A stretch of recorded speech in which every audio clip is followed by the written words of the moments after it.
This is a formal meeting, but I do things pretty informal. So let's just go along. And if you want to ask, just a second, there is a question in from Raphael whether the participants are muted. Yeah. I think because it's a webinar, that's the only way to do this with so many hosts. People are muted by default, right? And they can be called in to talk. Yeah, so I'll explain how it works. So we've got the 6 board members here as panelists, so you can see our faces, and we're able to unmute ourselves, and then everybody else is joined as an attendee, like a webinar attendee, and so we can unmute you if you'd like to ask your question verbally, visually, and John, yes, we can provide a link to the agenda and minutes. It's here. So if you want to ask a question more formally, ask it in the Q&A, and I'll make sure that we address those questions directly. Otherwise, chat in the chat, and I'll try and keep up with conversations as they go.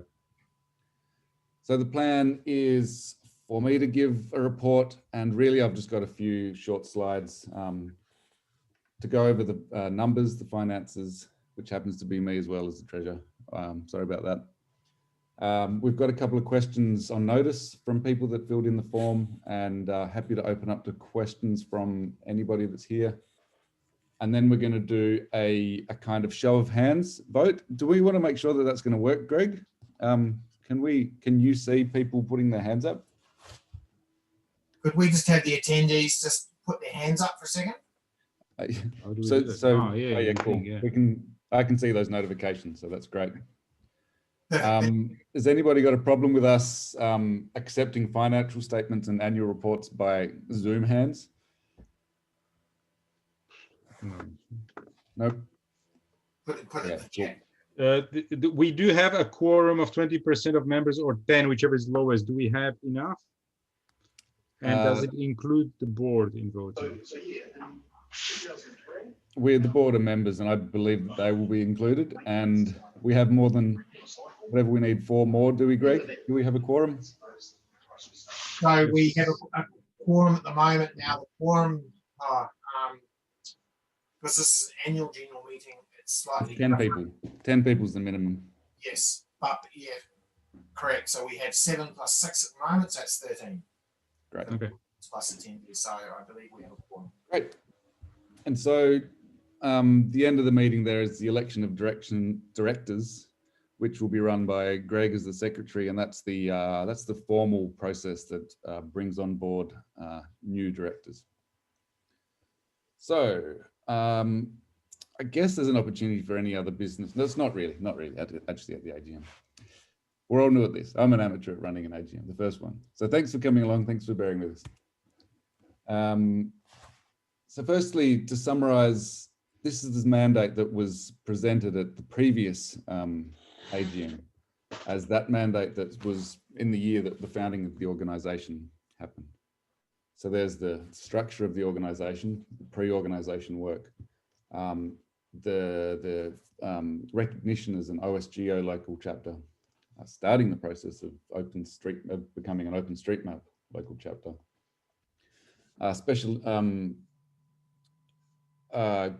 The conference, working out who does the next conference, and so that was the Fiji conference. Membership, and there's been a fantastic membership committee bringing on board the first tranche of members, and they were active recently. And the process around board membership and term limits and all of this kind of stuff, which resulted really in the redrafting of the Constitution, which was run by John. So that was what was set out to do and largely achieved. 2020, this year. So this is a reflection, in my words, and while we had aimed to have a fantastic in-person conference, we all know that COVID got in the way of all of our plans. And so a whole bunch of work that we had intended to do slowed down, ground to a halt. But the really positive thing is that we did get through with the virtual conference with hubs model.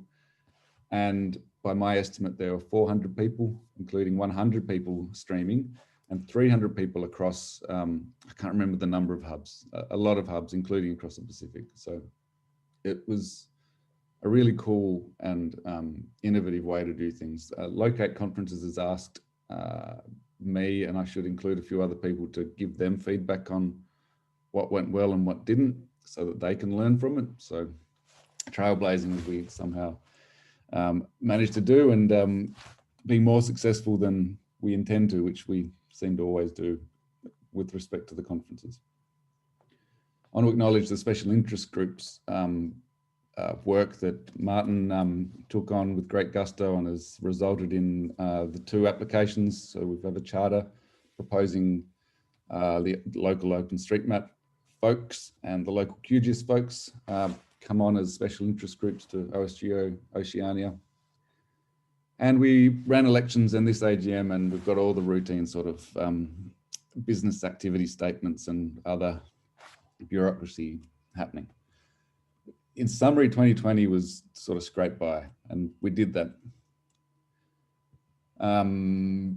Really briefly, the virtual conference had a budget of making a loss, and we fit within that. We made a small loss on the conference, which is always what we were expecting to do. So I've written a few things here about what I think future board might like to tackle next year, but this is some of my notes. There'll be a new board, a new chair. I'm not going to put my hand up to be the chair over the next year. So there'll be, this is up for negotiation, but there's, I think, documenting how we do things and the way that we work so that we can do the handover more cleanly rather than doing it word of mouth and ad hoc. It's perfectly fine being ad hoc, but as things become bigger and we know what we're doing, writing it down and being systematic is important. The 2021 conference, there is vaccines around, and maybe there's going to be the possibility to have an in-person conference, but it's uncertain at best. So with the success of the hubs and the virtual model, maybe that's something that needs to be considered, but kicking off the process to form a committee needs to happen really early. There's initial work, or a significant amount of work on a code of conduct and the terms of reference, and that needs concerted effort to push hard on it and consult with the community and get those over the line. And then there is some work that we've put in the budget that I'll cover off a bit later around micro grants and outreach and community support grants. Basically, we have funds that have been raised on our conferences, and we want to enable the community to make use of those. We had put a hold on that because we weren't sure how this conference was going to go last month. And so we didn't really want to sort of commit ourselves to spending money that we weren't sure about. But also, yeah, so it's, I think, getting those promoted and a process for approving applications for grant funding is something that's really important, as well as ensuring that we can bring in funding to make sure that our organization is sustainable.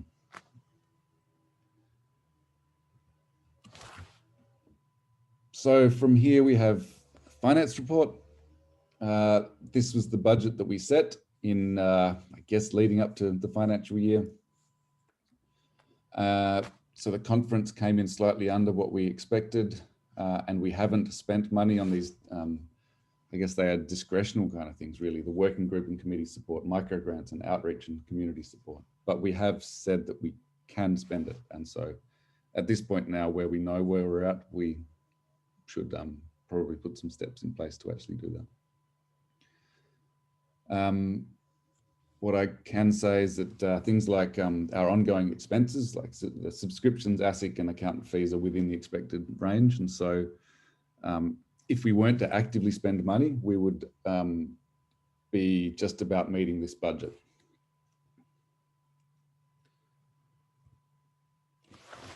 In terms of the balance sheet, there's a bottom line, which is the bottom line we have at the end of last financial year. We had about $87,000 in the bank. And if we were to run things the way that we're running now and not actively spend money, we'll probably spend $6,000 to $7,000 this year. And so we would end the financial year with about $80,000 in the bank. But if we do actively support some community grant, then that changes that. So we have budgeted to do that. So that's where we're at. So we could hold a budget like we have set this year for something like 3 years before we'd have to look at our model. But the expectation was really that this coming financial year would have a conference that makes a significant surplus, which offsets years like this one where we have a conference that we're expecting to run at break even or at a loss. So while we have long-term budget, a rolling 3-year budget that we've got, big unexpected changes you can never foresee. So that's where we're at. We're in a strong place still. In terms of income, this is last financial year again. The conference profit was around about $60,000. And if you take away our subscriptions and ASIC and startup expenses, these kind of things, we ended up with a surplus of about $57,000, Australian dollars. Jane, Australian dollars.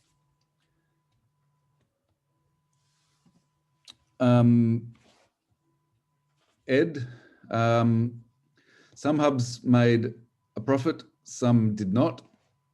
And so this is in for this year's conference. When I haven't broken out the results for the conference into each hub level, it's something that I would like to do, but involves going through Taito and Stripe and sort of decoupling money from different areas. The net result for the conference is about a $1,500 loss. So whilst Melbourne, Perth ended up with a surplus, Fiji, for example, did not.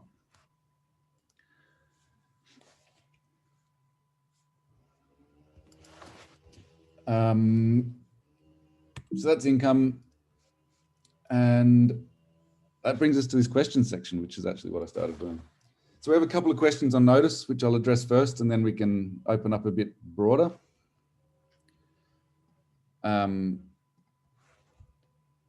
So first question is, should we rename or register another name to reflect our relationship with the OpenStreetMap Foundation?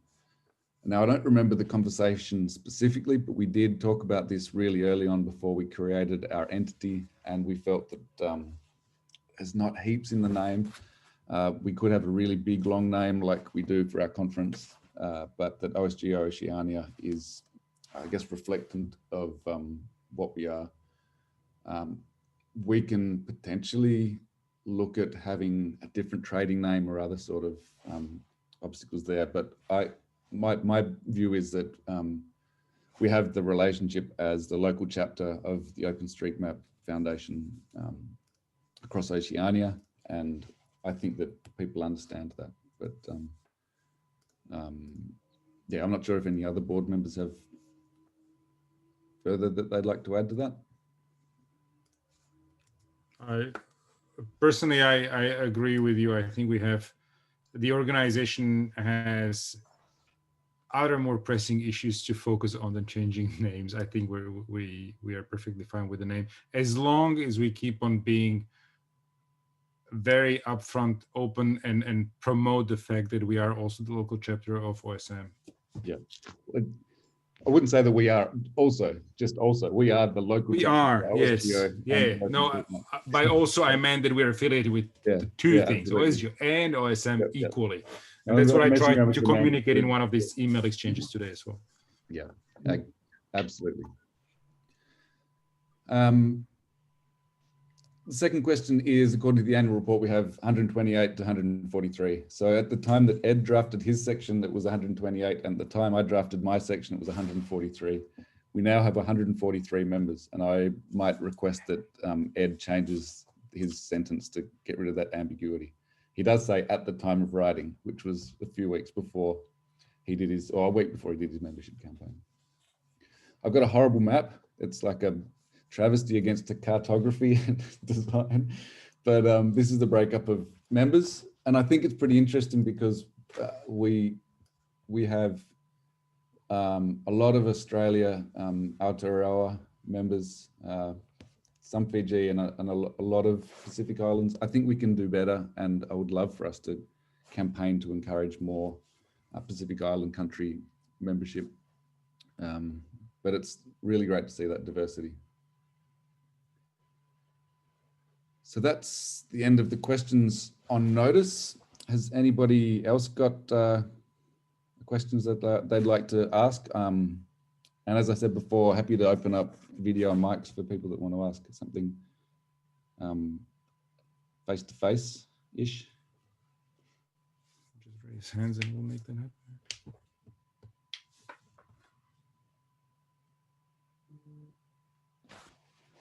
Nope. One hand up somewhere. How do we find out who it is? Eduardo. Thanks, Martin. Yeah, I was just curious about the code of conduct because I know that that's being discussed on the OpenStreetMap talk lists as we speak.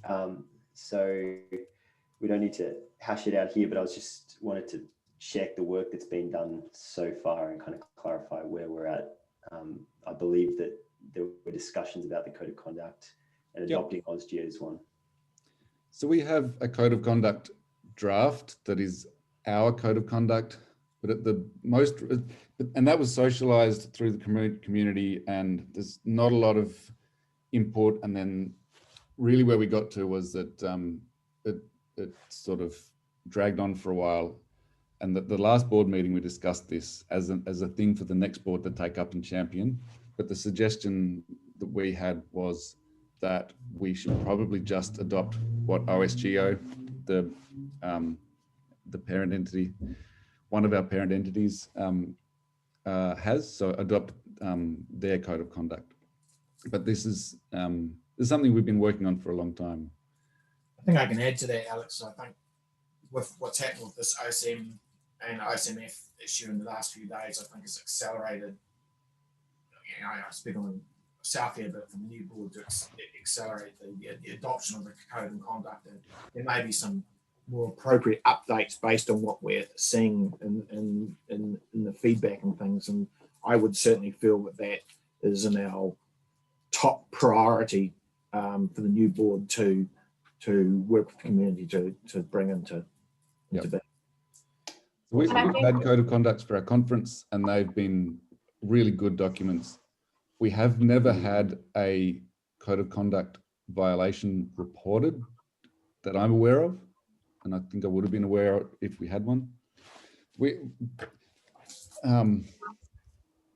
did have something which I found close to that's something that I felt was fairly offensive on one of the mailing lists, which I responded to, and there was an apology after that. I think that, so look, I think it's a really important thing that you raise, Ed, and I'd say that it's on the next board's the top of their priorities, as I said in the slide earlier, that we adopt something. And I think if we look towards how OSGeo does it as well, where we have a committee and have that standing committee and have that active as well, which will formulate that. I think that's really important too. You can't just leave it out there unknown. It does need to be managed and actively. Yeah, that's probably the hard part. The hard part. Being such a small community ourselves is having a subcommittee to manage that. But I think and I guess for advice for our board and future boards, I was on in the past, I was party to a complaint around an individual, and I regret us not doing far more there. I think it's really important not to put the victim or the person making the complaint through arduous bureaucracy, and to treat that as valid and serious, and to act. And yeah, so it is really important that we make sure that we maintain good culture, because it's really easy to break it. Can I add to this? As you noted, that it's one of the things that should be finalized with the new board as soon as possible. I would just like to advocate that this is not just the board's duty. Our board is overloaded in general. So I would see this as an excellent opportunity for the broader community and the membership to come help draft it. The board can approve it or make sure that it's kept public and enacted and so on. But we absolutely desperately need the involvement, the active involvement of our membership. The board cannot be at the same time trying to manage all the administrative stuff around the organization and come with more and more initiatives, as important as they are, because then things start slipping through. So that's just one of the lessons learned from last year, I guess. I'm trying to encourage everyone who is on the chat here as well, to if you feel about a particular issue, whether it's the code of conduct or SIGs or anything else, please come and chip in as much or as little as you can, because the only way to keep the organization to be a joint effort. Absolutely. Yeah, I think once we've discussed it with the board, and then we just push it out to people who want to be on the committee or whichever way, we'll just work out that format and go from there. And I mean, John's making the point around bringing the community in on important issues. I think it's a two-way street. You know, it's often I will send something out to the community, and maybe people have heard it, but if there's no response, even I've read this and it looks good, then it feels like hearing crickets makes it really hard. And I guess it's just like some of this work is thankless, and not just having a read and saying yes, this is a good idea, but getting in and editing along with the rest of us. Like, it's a community effort. We're all volunteers, and so don't feel like I don't know, that your work isn't valuable or that you can't help out, because everybody can.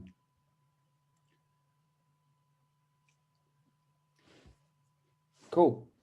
Is there any other questions before we move along?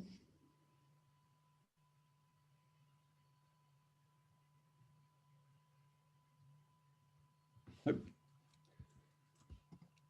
So everybody's received a copy of the annual report. I don't want to bring it up here because it's not useful to show it, but what I would like is for us to, I would like to move that we accept the annual report as circulated. There may be a minor edit, Ed, with changing that number. And I'm going to switch out the financial report with one with signatures in it. But that's it. There's no other changes aside from very minor edits. So can I move that we accept the annual report with that in mind? So raise your hand if you yes. We cannot raise our hands as panelists. I can't. Oh yeah. I can't raise my hand either as the chair. Yeah. You can as no. So you can't raise your Zoom hand as panelists. No. Okay, I was gonna say we're supposed to vote, right? Like, we can physically raise our hands. And can I get folks to raise their hands if they are, so everybody, Jane, yes. Everybody, all members. Can I get you to raise your hand if you don't want to accept the annual report? Oh, no, let's just get who is accepting first. There's a couple of people who didn't. We need to minute, right, or whatever. Yeah, so Okay. everybody who accepts the report, moves to accept the report, just raise their hand. Can someone read out the numbers so I can minute it? Ed, I'll read out the Stephanie, Carol Chan, So 1, 2, 3, 4, 5, 6. Martin, Theon, Emma, and Trisha, Greg, all the board. Elisa. Do I need to type in names or just a number? I think they all are raising hands, exception. No, Elisa is raising. John is not raising hand. Good. Okay. So how many was that? That means 9 minus 1, 8 plus 6, 14. 14. 14. Okay. 14 of the 15 attendees. 14. Anybody against? Okay.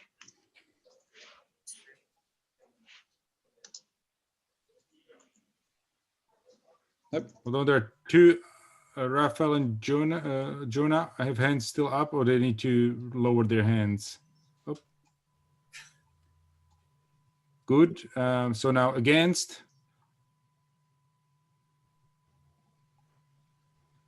And abstained.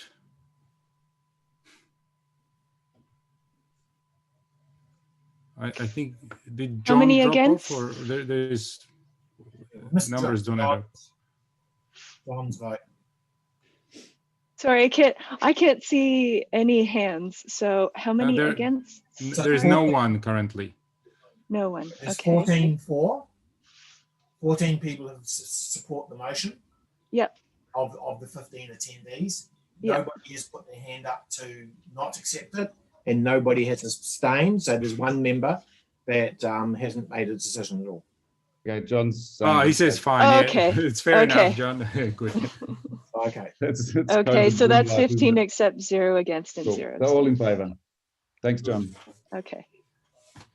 Next up is acceptance of the financial statements, which are a appendix to the annual report. So again, can I get folks to raise their, so I'd like to move that we accept the financial statements. The only change that I'm going to make is that there's going to be signed by all directors except for one who resigned. So raise your hand if you're happy with that motion.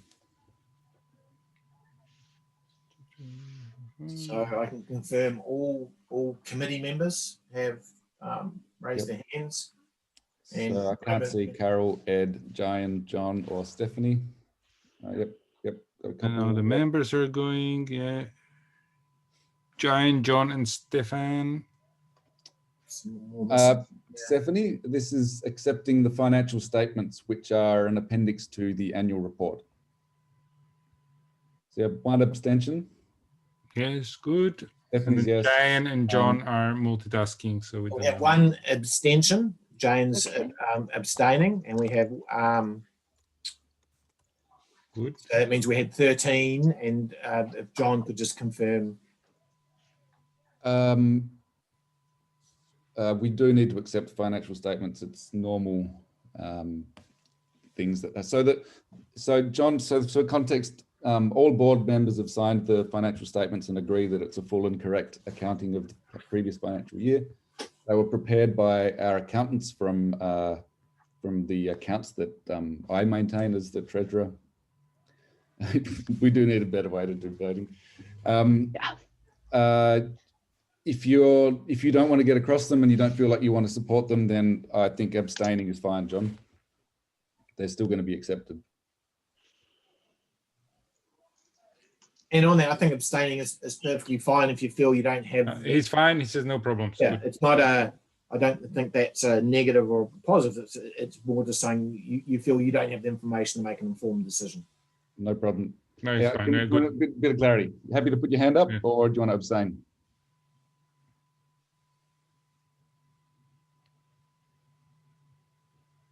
Okay. Okay, abstain. Good. Abstain. And what's the other number? 12 minus 1, 11, isn't it? Cool. Great. They're accepted. You got enough information, Dion? Yes. I've got 1 abstain, 13 accept. Great. 2 abstain, sorry.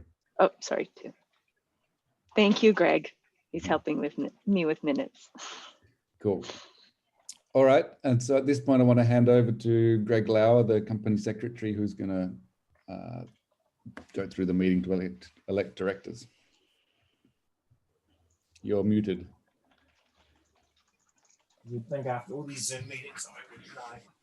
Let me just quickly bring up something. So, as we know, we've recently had an election, and sorry, just give me a second here.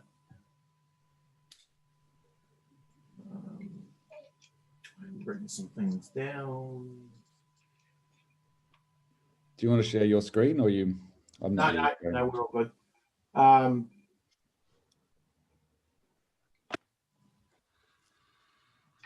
Where have I missed the thing?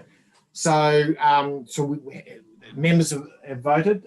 We had a reasonably good turnout. I need to check with Tim, but I think it was over 40% of people had the opportunity to vote, and we needed to vote. So sorry, I've lost the.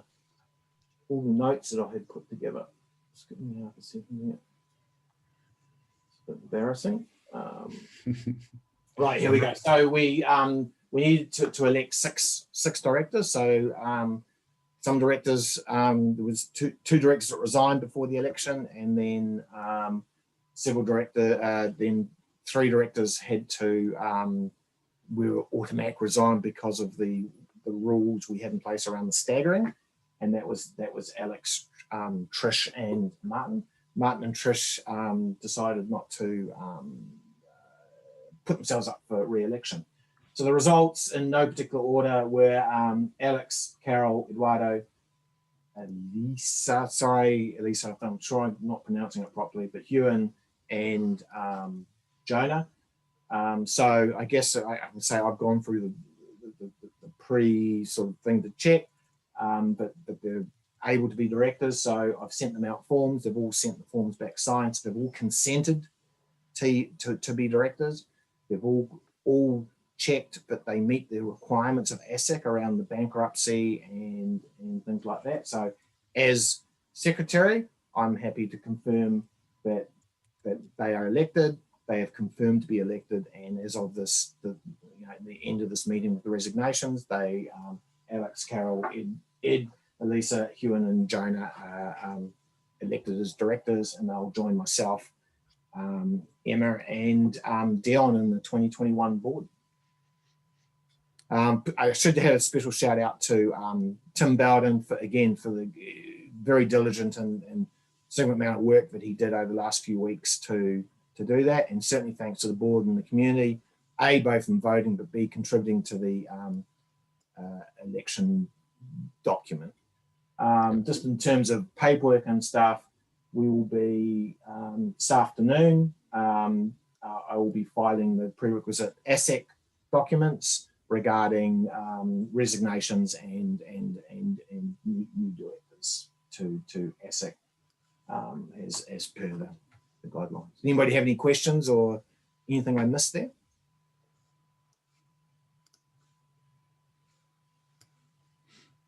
Nothing in the chat. Question there. Excellent question, John. It's something that frustrates me. Unsure why it is. I think one of the things I'm just personally, and I think you'd share this too, John, was I felt the low, I wouldn't say Pacific Island turnout, but we had some very good Pacific Island candidates.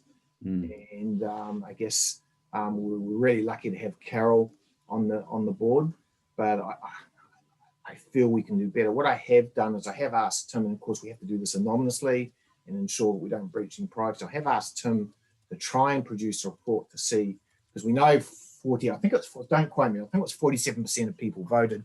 I just wanted to get an understanding of voting per area. So New Zealand, Australia, Pacific Islands, and rest of world. I just wanted to get those percentages.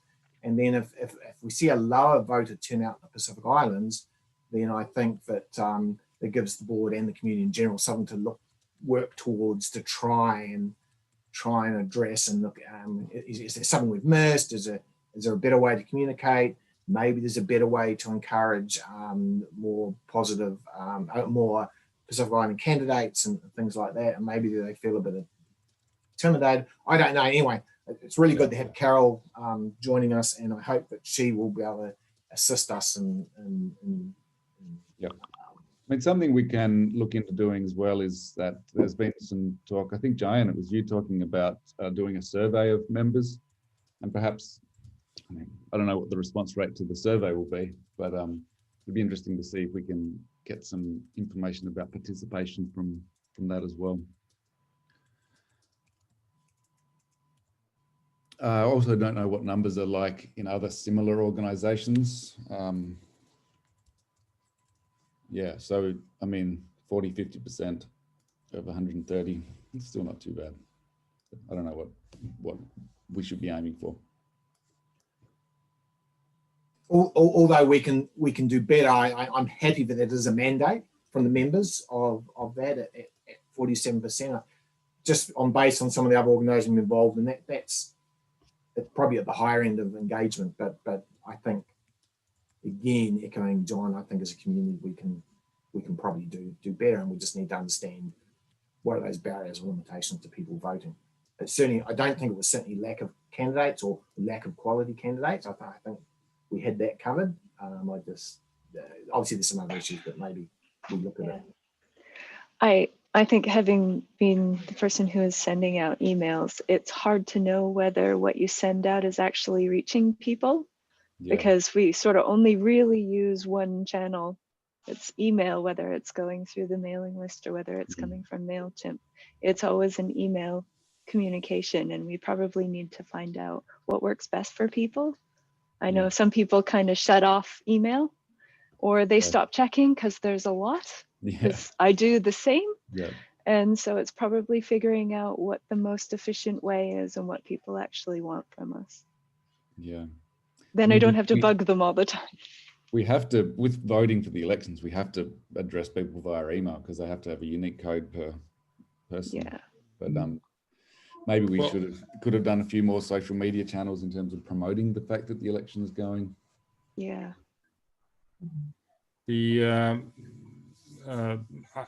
From my perspective, social media channels stuff is good to raise awareness, but it's not the main thing. It is the email, and that should be the main communication. Tweets, you get lost in a stream if you don't monitor it daily. How would you ever find out, right? But that may be the case in Australia or New Zealand, but I guess unless I know, for example, WhatsApp is used far more in the Pacific. Just because of bandwidth and other things. So, but we don't have an official organization WhatsApp. So Ed at his hand up, so I've just given him speaking privileges.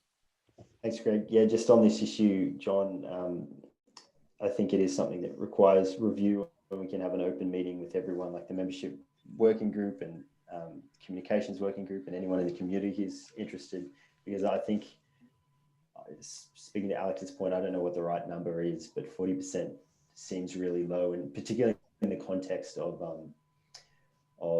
the fact that it's a requirement. So my general feeling is that we probably didn't communicate it well enough. We have Raphael here saying that he wasn't even aware, so that's probably on our bad for when people are onboarded, not making it clear like what the requirements are, and kind of showing that in multiple places. Are we clear? Is it a requirement? I didn't think it's a requirement. I think it's a right. No, it is a requirement of membership to vote in 2 elections. In two? What do you mean? Sorry, to not miss 2. If you miss 2, okay. I see. Active. Yeah, okay, but it's a different thing. Which brings up an interesting thing that maybe it's not appropriate here, but we really haven't measured that. For example, to me, the whole premise of the elections was anonymous. So I don't even think Tim knows who voted. He just got some numbers. So we've never really think that. But Ed is right. So again, this is something the new board to just have a quick look at and review and just make sure there's no inconsistencies and misnomers and how we're tackling that. Maybe we should send the people that didn't vote a bill. Membership's free if you vote. How did it be compared to last year? I'd have to check in with Tim about how we did last year. It was a similar percentage of voting. I seem to remember it was around this year was around 44%. I just can't find. I think actually Tim put it on Slack. I imagine there's so many channels. We had a much smaller membership group. Look, I think these are all really good conversations, but I think we should probably wrap up the AGM. I'll just make this the last chance for questions. And it's something, again, to handball to the future board is doing open public meetings. I think it's a great way to include folks in these kind of decision making and the ongoing trivialities of the organization. So last call. John notes that it was making it a requirement was to ensure that people are engaged. So we need to maybe take that as an idea for how we can actually police it.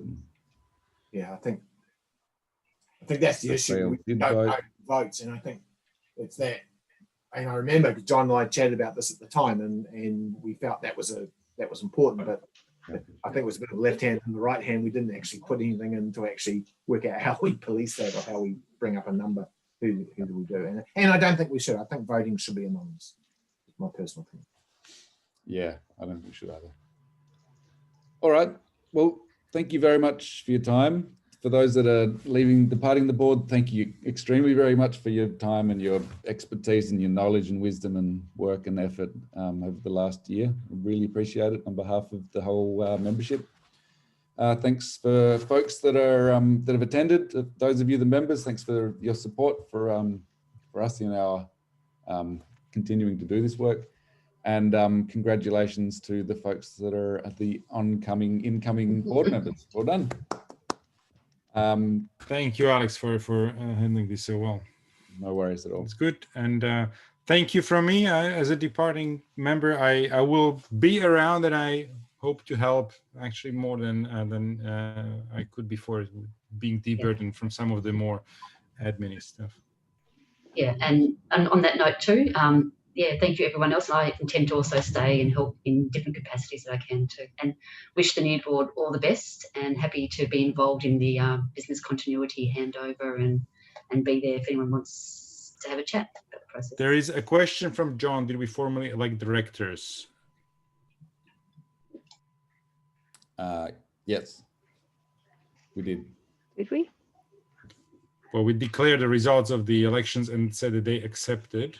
So yeah, I think it's appropriate to have a motion to accept the results. Okay. Right. Okay. All right. Okay. Thank you, John. All right. Thanks for. Reopen and let's vote. So I guess as secretary, as current secretary, the motion is that we accept the results of the elections and welcome you as new board members on board, and we also accept the resignations of Martin, Tricia, Daniel, and Adam. Although I do note Daniel and Adam have resigned before today. So maybe let me say again. So the motion is we accept the results of the election and accept the resignations of Martin and Tricia. Well, I think we actually need to draft this motion properly, don't we? New board members. Want me to maybe separate the two? Yeah, and accept resignations. Oops.